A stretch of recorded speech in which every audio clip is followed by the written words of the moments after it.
Hola, buenas tardes.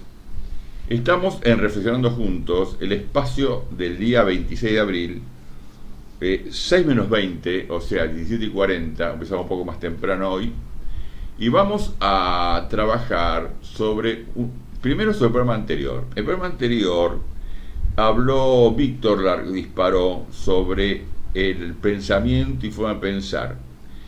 Y hay diversas acepciones, diversos conceptos sobre Víctor, en la cual hay gente que le pareció muy interesante y otra gente que no pudo entender exactamente las palabras, porque largó muchos términos muy técnicos, y uno era el método heurístico, que tiene una concepción para matemáticas una cosa, para psicología o lo social otro, un poco parecido, pero es un concepto desde la intuición y la captación de la totalidad sin una demostración, Claro. digamos, de tipo comprobable. Por eso dice lo suficiente. Exactamente. Es casi un concepto holístico, es decir, entender la problemática desde la totalidad, Claro. y que no se puede demostrar salvo la propia realidad. O sea, Un auto totalmente de afuera, pragmático. pero no sabes el motor, nada, no te metiste. Exactamente. El auto anda o no anda y uno Punto. piensa que esa nafta funciona, y es todo un concepto de un montón de cosas, pero que uno toma desde el punto de vista heurístico. Bien. Entonces, ese es un tema. Y después me preguntaron el libro para que digamos, Víctor no trajo el libro hoy y no se acuerda No me acuerdo el apellido. el apellido del autor, pero quedamos para la próxima. Bien. Lo va a traer porque hay gente que quiere saber el libro para poder leerlo o para poder buscarlo, porque le interesó el concepto para poder ver ese libro. Bien. Entonces, para la próxima vamos a trabajar sobre el libro. Hoy vamos a trabajar, largo yo hoy. ¿Vos querés aclarar algo de lo tuyo? No, de lo tuyo. De nada, no. Está Nada, bien. nada. Está perfecto. Bien. Vamos a trabajar hoy con un tema que a mí siempre me sorprende.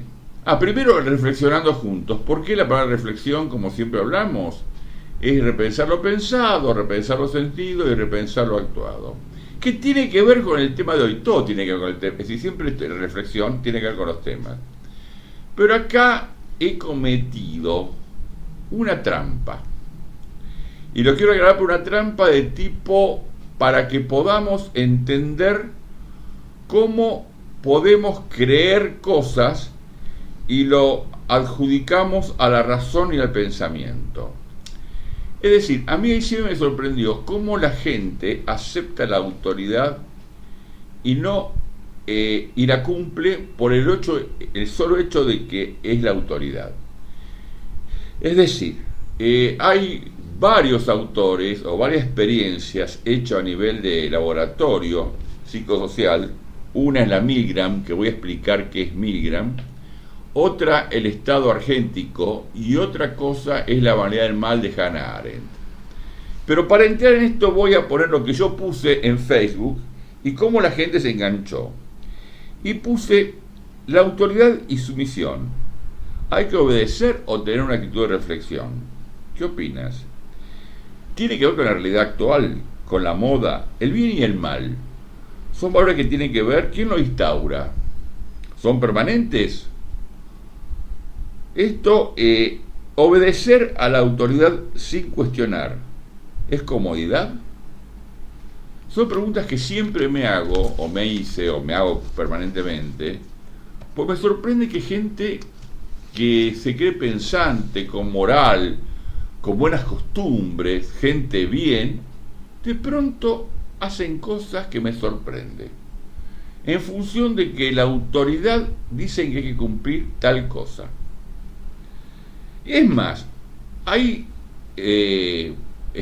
lectores, uno en Néstor Trasur, otra Josefina Antoni, que escribió unos libros, que una vez vino al programa también, que su hermana era médica y era bruja.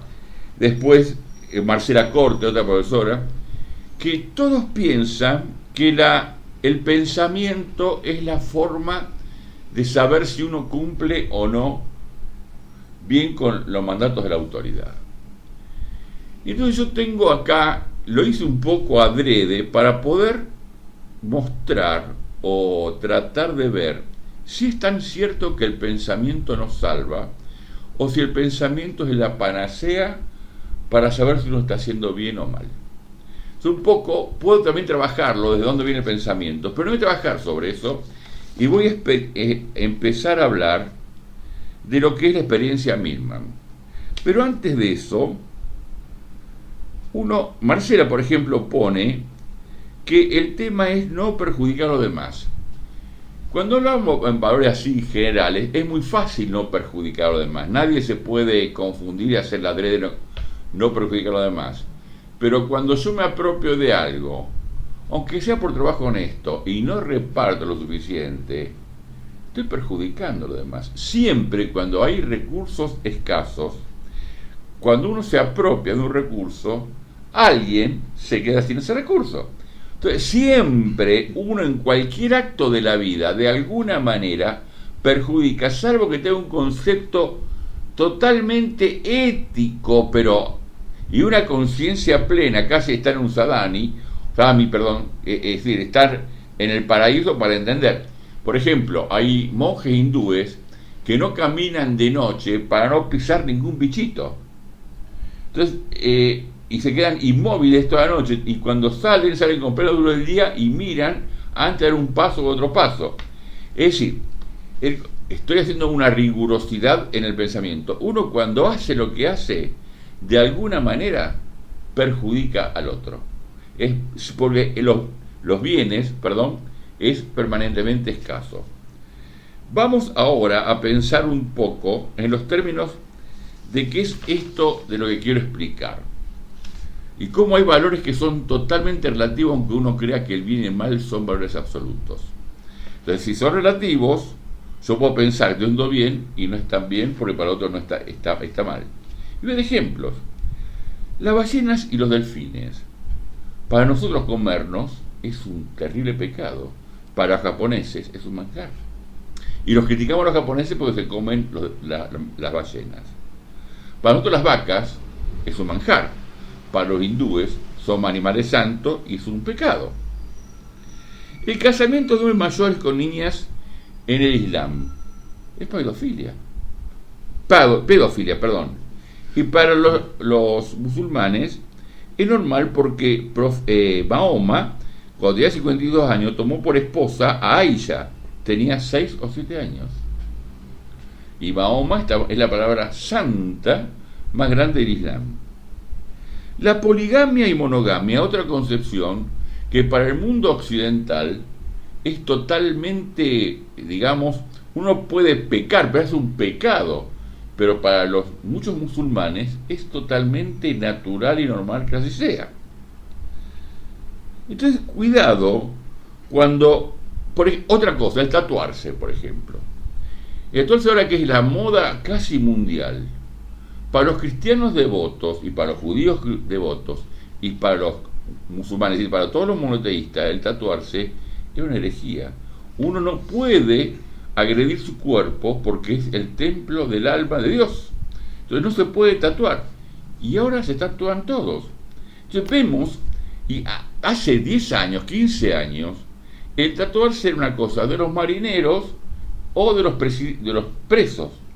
Y de pronto ahora es la última moda, y cuanto más tatuajes se tiene, estamos viendo cómo la moda va entrando en terrenos de lo bueno y lo malo, de lo que corresponde y lo que no corresponde. Con esto estoy tratando de entender y mostrar que todo lo bueno y lo malo tiene que ver con reflexiones, con espacios, son valores no absolutos, son espacios temporales. Y puedo ser todavía más riguroso si quiero. En la guerra es bueno matar al enemigo, en general. Y cuando uno tiene y hace objeción de conciencia a algún soldado para que no mata al enemigo, lo toman como traidor a la patria, de la propia patria. Entonces, cuidado cuando uno dice lo bueno y lo malo tenemos un concepto absoluto. No es absoluto. Yo sé que Víctor en esto no va a concordar conmigo porque tiene un concepto de Dios y religioso. Yo también lo tengo, pero tengo una apertura diferente al concepto de él y tiene que ver con una creencia. Y cuando hablamos de creencia, no podemos hablar de ciencia. Cuando hablamos de ciencia, acordar es muy difícil, porque cada uno tiene su mirada, y son las dos válidas, porque cada uno tiene una cosmovisión distinta. Por eso, para mí, lo malo y lo bueno, y doy como ejemplo lo que di antes, que no son así. Y ahora voy a trabajar con las experiencias. ¿Vos algo me querés preguntar algo, Víctor? ¿Voy No, claro? no. ¿Estoy claro? O... Está claro, está claro. No, lo que le pedí a Víctor es que si tiene algo para aclarar, que me diga. Después él va a tener todo el tiempo Sí. para objetar mi planteo, que me parece correctísimo que objete. Ahora vamos a lo que es.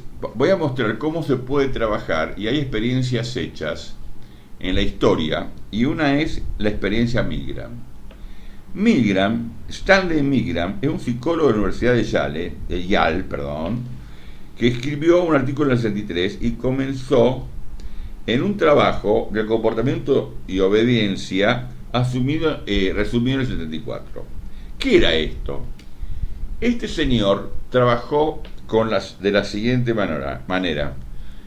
Estaba el investigador y había dos participantes. Uno que era el participante que infligía una corriente eléctrica a otro participante, que se sorteaban cuál iba a ser el rol, si era el maestro o el alumno, y le ponían una elección que el investigador lo hacía. Y había afuera un vidrio que podían ver afuera, pero de adentro no se podía ir, y de adentro no se podía ir para afuera. Entonces elegían aparentemente en forma de un papelito sorteo, pero estaba todo arreglado. El que iba al cuarto, que estaba cerrado, iba a sentir la rigurosidad del procedimiento, era un actor. Y el que era maestro era el que vaya a meter la corriente. Para empezar con esta prueba, ¿qué hacía? El maestro, o el que va a hacer las preguntas, y que si se equivocaba el alumno que estaba encerrado en otro cuartito, le descargaba una corriente eléctrica. Para probar de entrada, le ponen al maestro, digamos, una descarga muy pequeña eléctrica, y él sintió un pequeño escozor, pero era una corriente continua que no le pasaba nada, pero para que se diera cuenta lo que iba a sentir el maestro. Y ella tenía nada más que 35 o 40 watts, o vatios, no sé qué, un término eléctrico. Entonces le tenía que hacer preguntas, y las preguntas eran tramposas, y el actor disfrazado, oculto en otra, así que él no veía el que infligía la máquina, se equivocaba. Entonces el maestro tenía que hacer descarga eléctrica, y empezó con 45, 70, y cuando llegó más, comenzaba a gritar. O sea, gritaba el que recibía la descarga aparente: ¡basta, por favor! Y el tipo lo miraba al investigador, y estaba con delantal como un médico, como un investigador. No, tiene que seguir, y lo hizo seguir. Creo que esta experiencia lo hizo, pero llegaba a niveles que el tipo decía: me siento mal, y había momentos que hacía silencio, como si estuviese demasiado. Y el investigador decía: siga, estaba todo preparado para probarlo. Y siguieron. Creo que en 300 casos, uno solo se rebeló y empezó a romper la máquina, y lo quiso pegar al investigador. Y tuvieron que pararlo, pero los demás todos aceptaron, tanto hombres como mujeres, blancos y negros. O sea, estoy contando un poco cómo fue la experiencia en Yale. Y ahí la persona esta, Milgram, escribió un artículo muy discutido, en la cual cómo desde la autoridad se puede instaurar en nombre de la ciencia una experiencia que puede perjudicar a otra persona. ¿Vos conocías esta experiencia, Milgram? No, pero la relación con más la época, estuve pensando muchas cosas. Entonces, esta experiencia Milgram es muy particular, y realmente logra, y este tipo lo empezó después que fue el juicio de Eichmann en Israel. ¿Por qué? Porque él leía con Hannah Arendt la investigación, cuando Hannah Arendt hablaba de que la obediencia de vida. O sea, ¿hasta dónde llega el ser humano para cumplir la obediencia de vida? Cuando ella dice que Eichmann era culpable porque cumplía órdenes, que acá lo usó el proceso en Argentina, el mismo concepto. Entonces Entonces, realmente él, desde el laboratorio, comprobó que es cierto. Que cuando hay en nombre del poder instaurado, y acá voy yendo a lo que es la economía nuestra, o de lo que hablé de la religión, de lo que hablé con Mahoma con la pedofilia, o de lo que hablo con el tatuaje, cómo desde el poder, el que sea, se puede instaurar todo un procedimiento macabro y no maquiavélico, macabro, doloroso hacia las personas.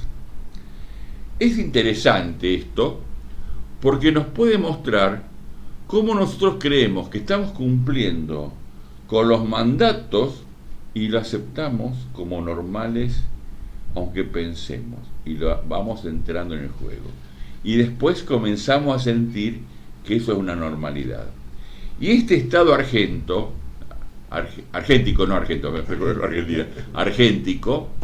es el estado en el cual uno se justifica a sí mismo que está a disposición de la voluntad del otro, del que tiene poder, para cumplir los mandatos.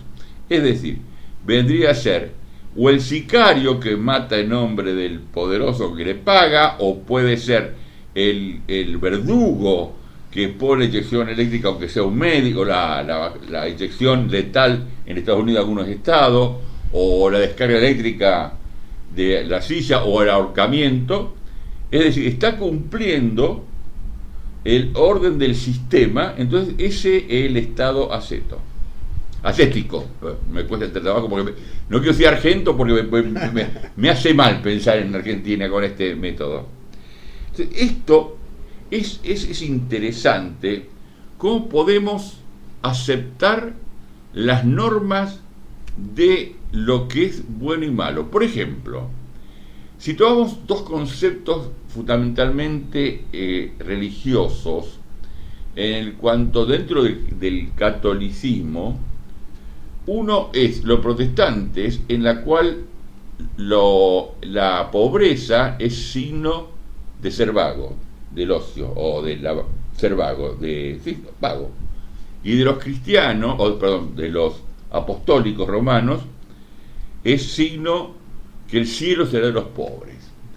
Y son dos cosas totalmente diferentes. Por eso el gran cisma que sucede en Alemania con Luterano es cuando Lutero produce el gran cisma en la iglesia, en la cual provocan una gran diferencia en la concepción de la pobreza. Por eso para Estados Unidos, o los famosos yanquis, como ya son protestantes, adventistas y todo ese sistema, para ellos, cuando uno es pobre es porque no trabajó lo suficiente. Y para el lado italiano, o nosotros argentinos que venimos de otra forma de pensamiento, pensamos que los pobres no tuvieron oportunidad de incluirse en el sistema social. Y da un concepto diferente. Como da un concepto diferente, obramos diferente con la gente que está marginada del sistema. Para los yanquis, si no paga el alquiler, lo echan en 24 horas. Habrán visto las películas. Estoy contando esto para que se den cuenta cómo en la realidad concreta cada una de estas formas de pensar e ideología trabaja en la vida cotidiana. En cambio acá, para una persona que tienen que desalojarla, si hay chicos no lo pueden desalojar, hay un juicio muy largo, dan opciones, o por lo menos daban opciones, y depende de quién esté en el poder. Una cosa es que estaban, y no voy a nombre de, es decir, los peronistas una cosa y los liberales otra cosa. Es decir, cuando estaba en este momento la parte laboral, vamos a un ejemplo concreto. La parte laboral en este momento, antes de los juicios laborales, que lo gane un patrón era impensable. En este momento de la realidad argentina, que gane un obrero un juicio laboral es rarísimo. Estoy dando demostraciones de cómo todo se va acomodando de acuerdo a esos principios que tienen que ver con el sentimiento y con la ideología, y no con el pensamiento. Yo puedo pensar muy bien, pero mi pensamiento es fruto de lo que me instauran como lo que es correcto o incorrecto, como es bueno y malo. Esto es un poco lo que quise demostrar cuando creen que el pensamiento es exclusivamente una forma simplemente de poder resolver esta contradicción del bien y el mal, y que uno se puede objetar la autoridad exclusivamente del pensar. Yo creo que no es así. Creo que la gente que usa eso cree que el pensar es antes de actuar pasa el pensar, y no creo para nada que es así. Sin el planteo. Y otro día, Pepe Mujica, en una entrevista que le hicieron, habló: nosotros somos animales que sentimos, después hacemos y por último pensamos. Es lo que digo siempre, he escuchado 1000 veces decir esto, y lo que usamos la razón para justificar la acción y lo que sentimos, no para otra cosa.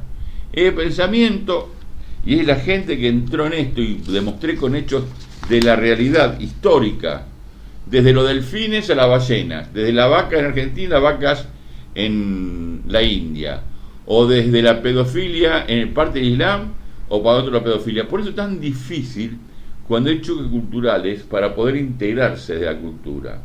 Pues para vos puede ser aberrante lo que el otro haga, y para ellos puede ser aberrante lo que nosotros hacemos. Entonces, ese es el factor más difícil para poder congeniar y comunicarse con eso. Y hay un país que para mí es bastante, digamos, en este momento, Argentina fue en su momento un crisol de razas.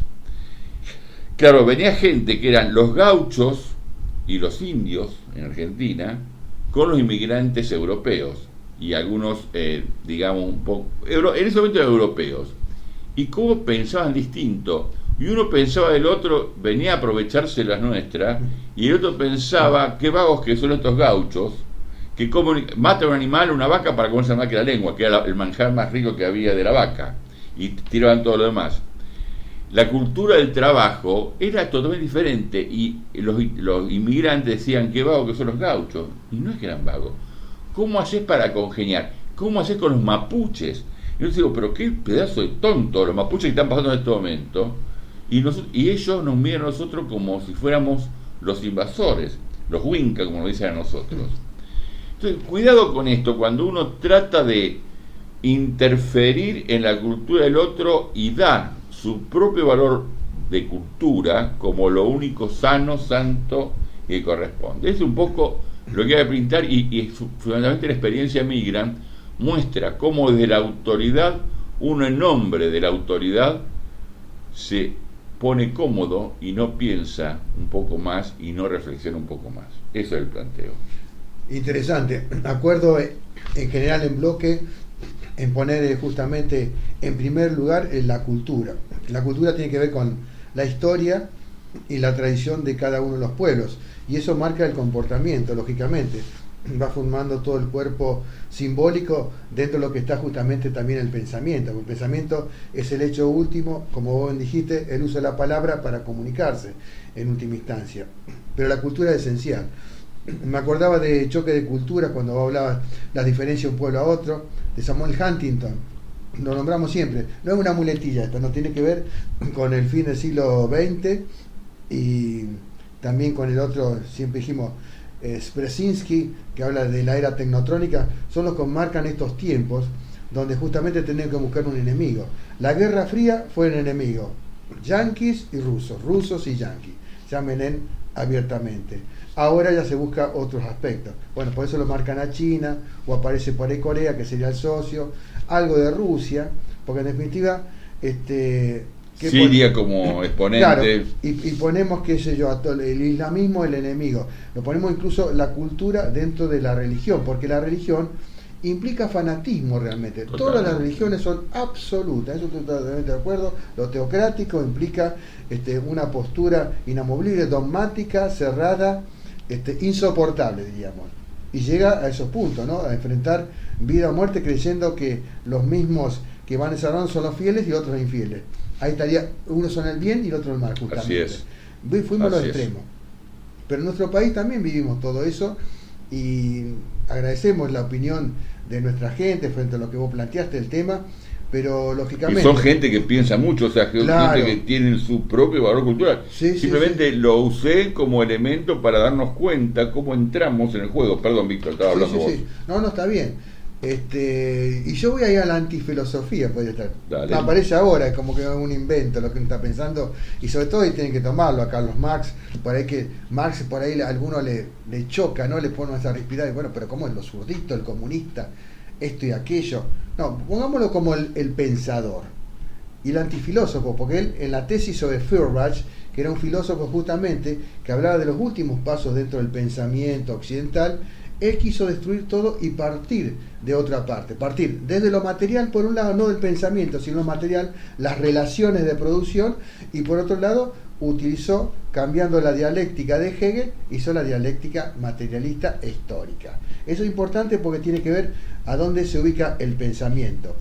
Y todo esto nos sirve para ubicarnos en aquello que vos decías, esta gente, che, pero piensa, son racionales, nuestros amigos son profesionales, gente que ha tenido un recorrido, pero hay que tomar esto justamente de Marx. La existencia determina la conciencia, la existencia. ¿Cómo vive esta gente? ¿Cómo vivimos todos? ¿Qué nos gusta? ¿Y dónde vivimos? Claro, ¿Y dónde claro, vivimos? Claro, y después pongo, con un grado de conciencia termina, dice Marx, termina. Fíjate Pero vos que, perdón, un aporte. Perfecto. Ortega y Gasset, cuando habla del hombre y sus circunstancias. Exacto. Me hice acordar de eso. Sí, argentino a las cosas después. Nos envía, bueno, déjense de tanto dilapidar la articulación así, artificios intelectuales, y vayan a los hechos concretos, sean argentinos realmente. Y justo tiene que ver con lo que vos planteás, toda nuestra cultura, toda nuestra historia. ¿Por qué esto? El primero que se ubicó en este mundo, bueno, hablamos de los aborígenes, pero después también viene el colonizador, el conquistador y colonizador desde Europa, y cambia las reglas de juego. Todo eso formando una cultura. Y yo recuerdo que estaba este hombre, Néstor García Canclini, que es un sociólogo, que hablaba de las culturas híbridas. Esto ya lo hablaba en los años 70, principios de los 80.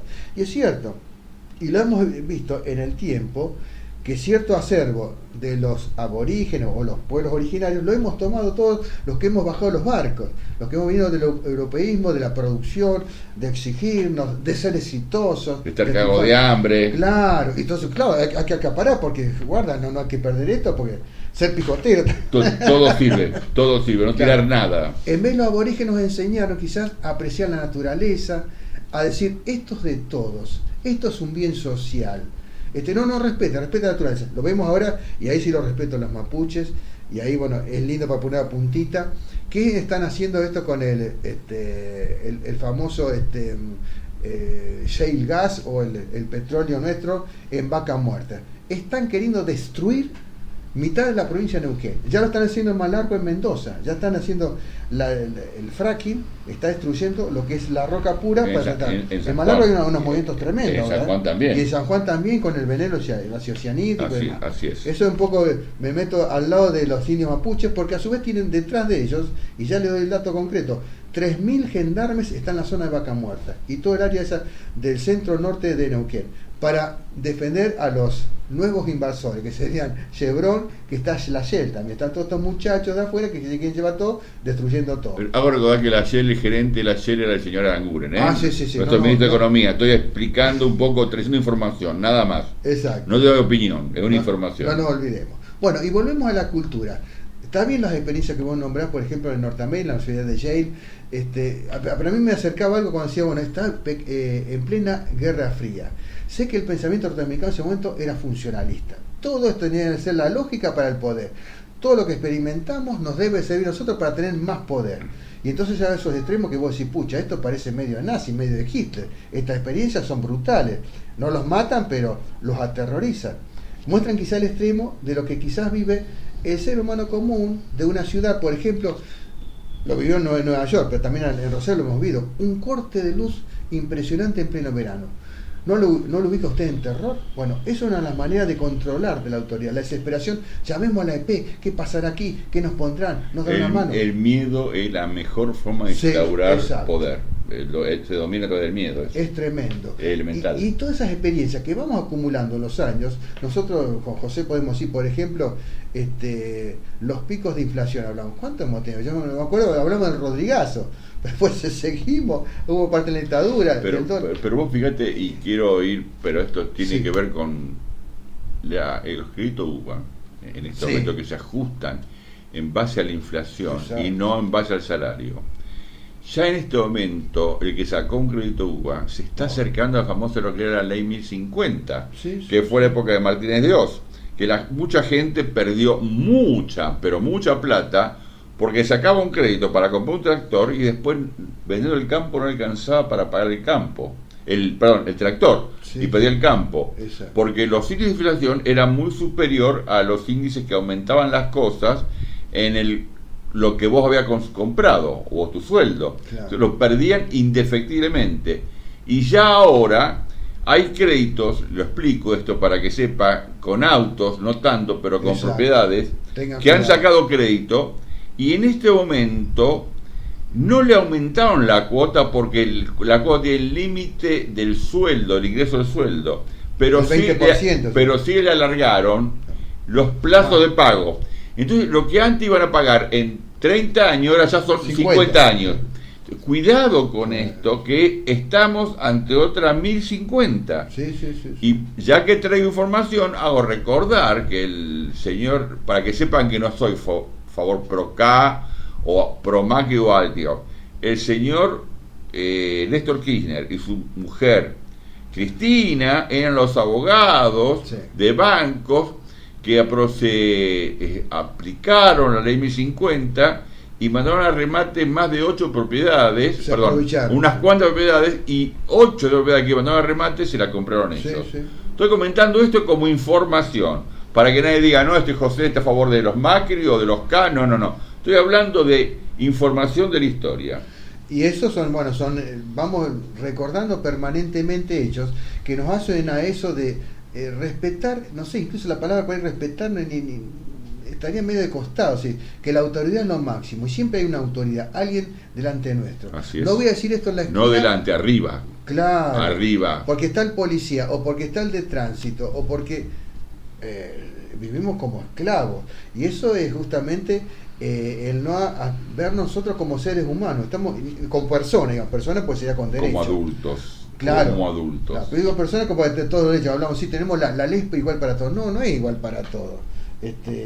Justamente lo que vos planteas en cierta manera, liberarse un poco de esas ataduras, implica ser una persona realmente de bien, una persona activa, participativa en la sociedad, que es lo que siempre se habla de democracia, pero que en última instancia queda como obnubilada. Lo que pasa es que es muy difícil cuando vos entrás en no cumplir con la autoridad, pues salís del sistema, o entrás por eso los anarquistas cuando sostienen que hay que romper todo, claro, y destruir todo, tiene que ver con eso, porque los valores instaurados que se demuestran en todo lo que existe en la sociedad, está instaurado un tipo de pensamiento e ideología determinada. Bueno, Víctor, estamos terminando, pues ya estamos terminando, nos hemos fuimos. ido y creo que dejamos reflexionando mucho. Exactamente. Y hemos coincidido, podemos hablar más, qué sé yo, sobre temas religiosos, temas valores que son dogmáticos, pero no vienen al caso porque en última instancia, si bien no determina, la sumisión es parte de la semillita esa del gen que tenemos. El tema es la sumisión a la autoridad. Claro. Si alguno quiere buscar experiencia Milgram, le sugiero que la busque, Importante. porque van a entender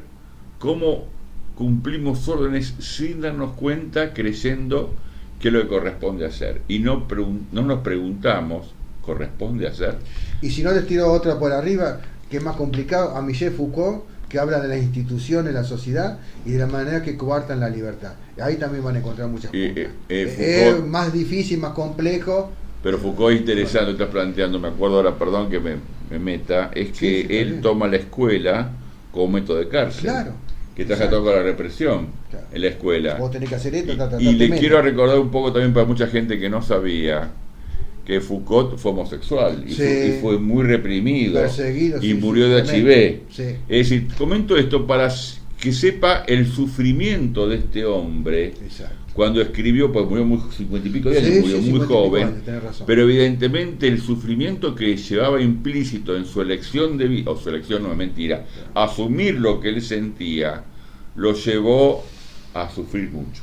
Me acuerdo, perdón, que te seco porque un intelectual también de aquellos y que también homosexual, Pier Paolo Pasolini. Así es. Y un hombre que también luchó tanto así por la libertad. Las alas de la libertad tiene que ver con lo que estamos hablando. Cuántas cosas que sentían que no podían mostrar lo que sentían. Y sufrieron como... Pero eso le sirvió para empezar a escribir. Bueno, basta. Perfecto. Si alguno se quiere comunicar con nosotros, con mucho gusto, jgerman@fiverr.com.ar, sino por Facebook, el mensaje de texto público o privado, y con mucho gusto lo responderemos. Espero que nos evalúen a ver qué les parece el programa, y acá estaremos, si Dios quiere, para el jueves que viene. Comento algo. El jueves que viene vamos a estar en el programa, pero el otro jueves yo me voy al sur. Y justamente hablamos esa zona. Sí, pero ¿cómo se llama? De los indios, de los mapuches. Y tengo contacto, ya estuve la vez pasada cuando estuve hace 2 años, 3 años atrás, con los mapuches.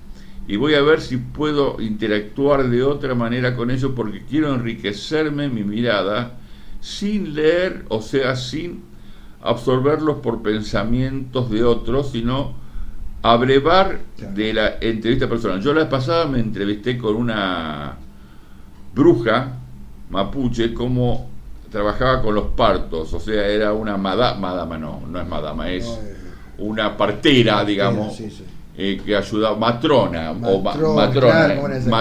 como ayudaba a parir a las mujeres de su grupo.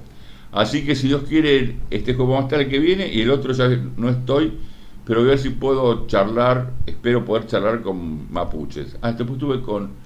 Sí, voy a contar más cosas, pero en otro momento, ya terminamos. Bueno, vamos acá.